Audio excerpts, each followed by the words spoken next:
Very good evening दोस्तों। देखिए, हमने जो निफ्टी बैंक लेवल, जो भी केस लेवल हम अपडेट करते हैं वो मैं दिखा रहा हूँ। हमने फ्राइडे को बाइंग क्यों दिया था? हम शॉर्ट सेल साइड थे और हमें सेल ही करना था। यहाँ पे एक बात बहुत ही ज़रूरी है कि हम अपने आप को ट्रेंड के साथ कैसे चेंज कर सकते हैं, ये बहुत ही ज़रूरी है। अगर लॉस हो रहा है तो लॉस काट के वापस ले लेना और फिर से नई पोजीशन में खड़ा कर लेने का अपना जो भी ट्रेड है वो, तो उसके मुताबिक ही, मतलब कि ट्रेंड के मुताबिक ही काम करने का। मान लो कि ये जो है 21320 यानी कि 21,320 के नीचे जाता तो काफ़ी सारी गिरावट देखने को मिल सकती थी। टेक्निकली बोले तो 21,000 या उनके बिलो तक ये जो भी है बैंक निफ्टी केस लेवल वो जा सकता था, तो हम सेल में कंफर्म थे। लेकिन यहाँ पे कंफर्मेशन जो भी होता है वो 100% कंफर्म नहीं होता है। मैं ये बात आपको सिखाना चाहता हूँ ताकि आपके दिमाग में भी अगर पोजीशन ली है तो स्टॉप लॉस ले ना ले लेने का मन करे तो ऐसा नहीं है, ले लेने का। तो मान लो कि यहाँ पे गिरावट आई नहीं और सेलिंग में एंट्री बनी नहीं, तो हमने फिर क्या किया था, 2:10 के करीब कैश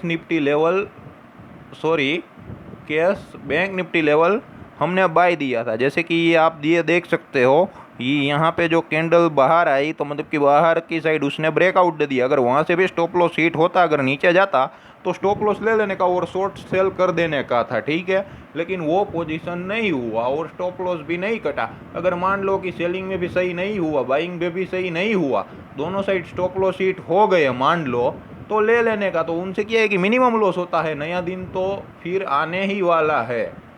मान लो कि एनालिसिस सही रहा, अगर सही नहीं रहा होता तो हम ऐसा करते। मैं आपको ये बोल रहा हूँ, अगर दोनों साइड स्टॉप लॉस हिट होते हैं तो लॉस बुक करके आराम से बैठने का, दूसरे दिन हम ट्रेड ले सकते हैं।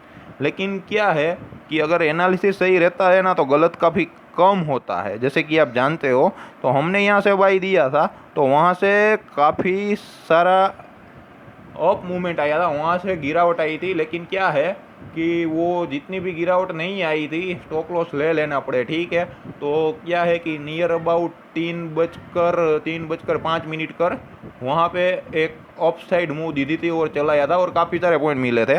21,800 यानी कि 21,800 तक टारगेट दिया था, लेकिन वहाँ तक नहीं आया था। समथिंग अराउंड 21,600 या उनके ऊपर करीब करीब गया था। और मतलब कि फिर भी 200 से 250 पॉइंट की मूवमेंट मिली थी, वो कोई कम मूवमेंट नहीं होती है। हम क्या करते हैं, यहाँ पे देखते हैं, सीखते हैं, समझते हैं। अगर लॉस आए तो आप समझ लो ना, मार्केट हमसे फी ले रहा है सीखने की और सिखाने की, ठीक है। कोई भी दूसरा धंधा करो या जॉब करो तो वहाँ पे भी कुछ ना कुछ पेमेंट देना पड़ता है। तो आप ये मान लो ना कि ये लॉस नहीं है, मार्केट ने हमें सिखाने का फी ले लिया है। वापस कवर कर लो जब प्रॉफिट मिले, तो ओवरऑल प्रॉफिट आ जाए तो कोई इश्यू नहीं है। लेकिन क्या है कि हम कोई भी काम करते हैं तो इतना पैसा रहना चाहिए कि वो पेमेंट देने के बाद हम कुछ ना कुछ बाइंग कर सके। मान लो कि अगर कोई इन्वेस्टमेंट या आप कोई बिजनेस करते हो तो उसका इन्वेस्टमेंट हो गया, उसके बाद आपके पास इतना पैसा रहता है कि कोई भी मशीनरी लगा सकते हो या आपका प्रोडक्शन यूनिट स्टार्ट कर सकते हो। तो मतलब कि इतना पैसा होना चाहिए लॉस करने के बाद। तो ये बात हमें सीखनी है, ठीक है। तो यहाँ पे ये जो ट्रेंड लाइन है वो बहुत ही इंपॉर्टेंट है। तो उसने किया कि अपर साइड ब्रेकआउट दिया, तो हमने इसलिए बाय दिया था। हम 100% कन्फर्म थे, फिर भी शॉर्ट सेल से हट गए। 99% लोगों का प्रॉब्लम यही है कि भाई शॉर्ट सेल कन्फर्म था तो बाय में क्यों आ गए। तो हमें ट्रेंड के मुताबिक काम करना पड़ता है, मार्केट की डायरेक्शन के मुताबिक अपने दिमाग को एकदम से फटाफट चेंज करना पड़ता है। यहाँ पे रिजिडिटी नहीं चलेगी। भले ही हम 100% से ज़्यादा कंफर्म थे शॉर्ट सेल में, अगर नीचे की साइड ब्रेकआउट दिया होता तो शॉर्ट सेल आना कंफर्म था, वो भी हम कंफर्म थे। लेकिन फिर भी हम बाई में चढ़ गए क्योंकि उसने अपर साइड ब्रेकआउट दिया। तो जो भी यहाँ पे बोलता है वो चार्ट बोलता है, और अपर साइड ब्रेकआउट दिया तो हमें बाई साइड रहने का, स्टॉप लॉस हिट हो तो स्टॉप लॉस ले लेने का, वरना बाई साइड खड़ा रहने का। और बाई साइड अच्छा रिजल्ट मिला, बल्कि टारगेट अप टू 800 नहीं आया, लेकिन वहाँ से 100-150 पॉइंट कुछ कम रह गया। लेकिन अगर 200 से 250 पॉइंट की मूवमेंट मिली तो वो बहुत ही बड़ी मूवमेंट होती है, कोई छोटी मूवमेंट नहीं होती है।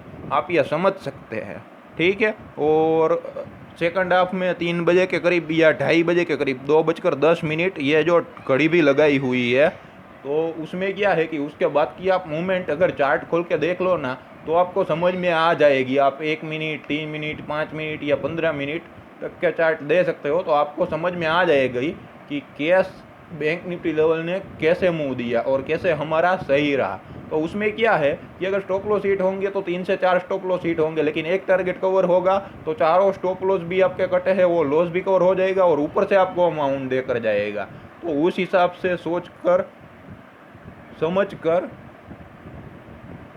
सब कुछ सीरियसली देख के ट्रेड लो और हमेशा ट्रेंड के साथ रहो। ट्रेंड के साथ क्विक डिसीजन मेकिंग पावर जरूरी है। मार्केट ट्रेंड चेंज होता है तो चेंज करने का, ठीक है। अगर रेंज बाउंड रहे तो कोई बात नहीं है, तो लॉस होता ही है, लेकिन वो लॉस इतना मिनिमम होता है या फिर इतना लॉस होता है कि जिस दिन अगर आपको मूवमेंट मिलती है शॉर्ट सेल साइड या बाई सेल साइड, कोई भी ले लो, शॉर्ट सेल या बाई साइड, इतनी मूवमेंट आती है मान लो, तो आपका सारा लॉस भी कवर हो जाएगा, ऊपर से आपको प्रॉफिट देके जाएगा, तो आपको ओवरऑल मंथली या वीकली तो प्लस दे ही देगा। धन्यवाद दोस्तों। अगर कोई ऐसा क्वेश्चन है तो हमें बोल सकते हो, हम उसके ऊपर वीडियो बनाने की ट्राई करेंगे। लेकिन क्या है कि अभी जो रिस्पॉन्स मिल रहा है ना, वो बहुत ही कम मिल रहा है, लेकिन अगर रिस्पॉन्स ज़्यादा मिले ना तो हमें काम करने की और ज़्यादा इच्छा होगी। तो रिस्पॉन्स मिलना चाहिए, क्योंकि उसमें सीखना है, समझना है, काम करना है, और ये आपके फ़ायदे में ही है। अगर स्टॉक मार्केट की लाइन में हो तो इंट्राडे में अगर पैसा लगाते हो तो इधर उधर मत लगाओ, जहाँ पे लॉस कंफर्म है।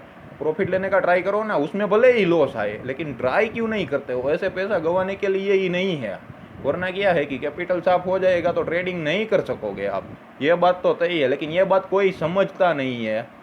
अगर इतना अच्छा हम समझा रहे हैं, ये हम नहीं कह रहे हैं, दूसरे समझने वाले कह रहे हैं, उसको वीडियो देखने में मज़ा आ रहा है, तो यहाँ पे कोई इंटरेस्ट नहीं लेता है वीडियो देखने में या फिर चैनल में, ठीक है। और जब लॉस होता है तो बोलते हैं लॉस हो गया। तो लॉस लेने से पहले या ट्रेड में एंट्री लेने से पहले आप क्यों नहीं सोचते हो, समझते हो? हम इतना अच्छा समझाते हैं और ये अभी बिल्कुल मुफ्त है, इसका कोई भी आपको पेमेंट नहीं करना पड़ता है, फ्री में है, फिर भी आपको नहीं लेना है और लॉस करना है। तो ये जो बातें हमें समझ में नहीं आती, जितना हो सके इतना अपने ग्रुप में ये बात फैलाइए ताकि उन लोगों का लॉस बचे। ये हमारी कंपलसरी मोरल रिस्पॉन्सिबिलिटी है उन लोगों का लॉस बचाने की, अगर वो इंट्राडे ट्रेडिंग करते हैं। धन्यवाद दोस्तों। और कोई क्वेश्चन है तो बताना, ठीक है। Have a nice night. Bye bye all.